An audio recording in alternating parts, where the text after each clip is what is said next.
Hello again and welcome back to the Aledo Coaches Show. I'm Craig Harbuck with the Aledo Athletic Booster Club along with head coach and athletic director Tim Buchanan. Coach, made it through our district play. We're 8-2 heading into the playoffs, and we just beat the mighty Brewer Bears. They, as you talked about last week, they were a good football team. They were a big football team. Now, 59-14 may not be real indicative of how big they were, but they were good. Had some good football players. The Washington kid, number 3, who played defensive end, and then the De La Rosa defensive tackle. Two of the best football players we've faced all year in a front four, plus some linebackers that could really run.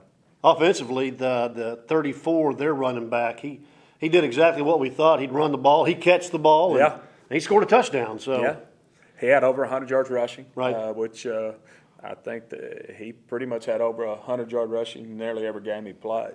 Final score is 59-14. If you look at some of our stats, Jonathan Gray had a good football game rushing, 16 rushes, 189 yards, I think it was. Caleb Freisinger came in relief, and it was fun to watch Caleb rush for 50-plus yards and a couple of TDs. He's very fast, quick-footed running back. Not really big, but a good running back. And then Pate Davis came in at quarterback and made a couple of big runs for us. Oh yeah, he had that run at the end of the game for like 63-plus yards. Receiving-wise, Jonathan stayed in the game with a couple of one receiving touchdown and 2 catches for 72-plus yards, and Willie Gibson got him a touchdown. Yeah, it's good to see Willie not only catch touchdown pass, but did a great job blocking. One of Jonathan's long runs was because Willie made a great block. Oh yeah, on that's the safety. exactly right.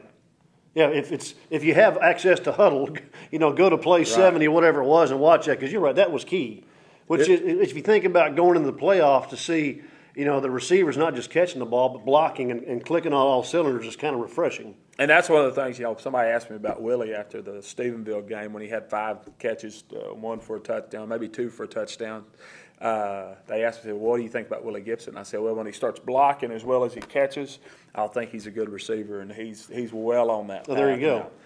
If you look at passing-wise, Matt Bishop had about 100 yards and 3 TDs, and Pate not only ran the ball, but he threw for a touchdown. Yeah. He had 21 yards. He was 2 of 4. So all around a good night of rushing, receiving, passing, and like I said, once again, the final score is 59-14. Yep. Coming up, first round of the playoffs, as usual, we play our Fort Worth opponent, and this year we get somebody that I've personally never seen play us, the Dunbar Wildcats. What should we expect from those guys? Well, it's the first time we played them since 2002, I believe. That was BC. That was before Craig. Before Craig. Yeah, so I wasn't around. But good football talent, a lot of skilled kids over there. Got several Division I prospects. One kid over there, their safety, number 9. I don't know his name, but he's about 6'1", 190-pound safety. Fast, good athlete who's committed to Oklahoma State. Offensively, they don't look very consistent.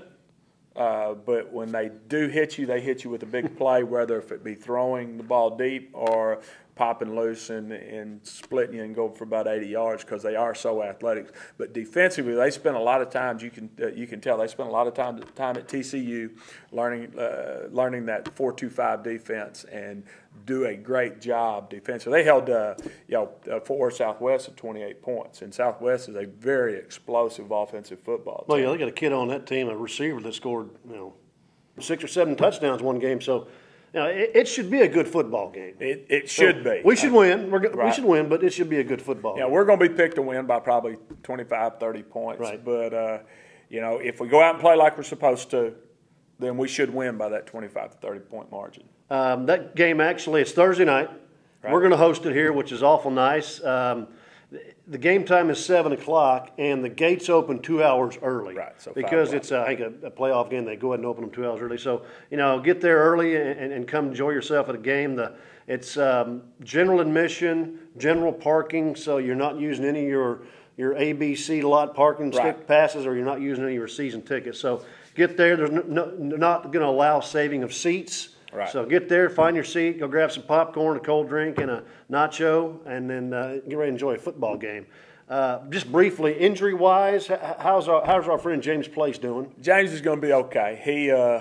I never heard the term, and I can't pronounce the term they use. It's about that long what happened. But basically, he got hit on the crown of the head by one of our players when he was making a tackle, and it caused him to get what they called a full-body stinger, which he went numb from the neck down. Now, he was not paralyzed. He could grip, he could move his feet, but it scares the hound out of you. You can imagine for a high school kid to feel like their whole body's numb. He really thought he had broke his neck and that he was paralyzed. So he was afraid to move, wasn't sure if he could move.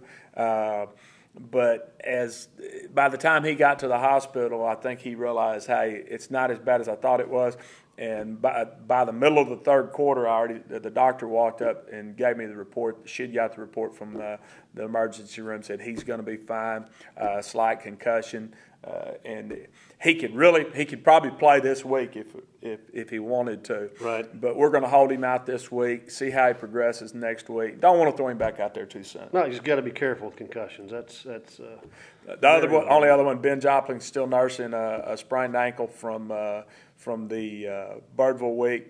Other than that, I think we're getting healthy and staying healthy. Other fall sports, I think our girls volleyball, they won their first game. Girls volleyball has won their first 2 games. They play Tuesday night at Haltom High School in Haltom City. They're going to play Burleson over there. If they win that one, then they'll be off to Abilene for the regional tournament. Gotcha. And game time, if you're not, I think it's 6:30. 6:30. If you have any questions, go to the website, the school district website, or go to bearcatboosters.com. We'll have that on there. I guess we had a couple of runners go to regional up in Lubbock. Yep. Candace and Colby both did a good job there. 22nd place out of 168 is what just came over the loudspeaker. Yep, that was for Candace, and then I believe Colby was like 52nd out of 180. Yes, congratulations to a couple of freshmen, right, who went out there and represented us well. Well, if we never look ahead, we've talked about it before. We never look ahead, but if you look at a little UIL Division, Class 4A Division II bracketology. Right. If we win, which we should, we're going to play the winner of Mansfield Summit and Waco. Which are they in the same district together? No, they're in separate districts. Waco's District 8, Summit's District 7. Oh, that's right. I had it written right there.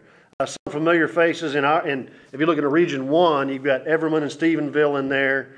I've got, of course, our West Texas foes, Canyon Randall, which the past few years we played Hereford, but we won't look that far ahead. So we're looking at Dunbar.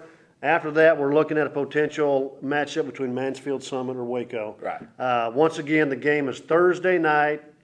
Gates open at 5. Game time is 7 o'clock. So get there early. Can't save seats, so get there and get your refreshments and go have a seat and watch some great football. Good luck. It'll be fun. Thank you.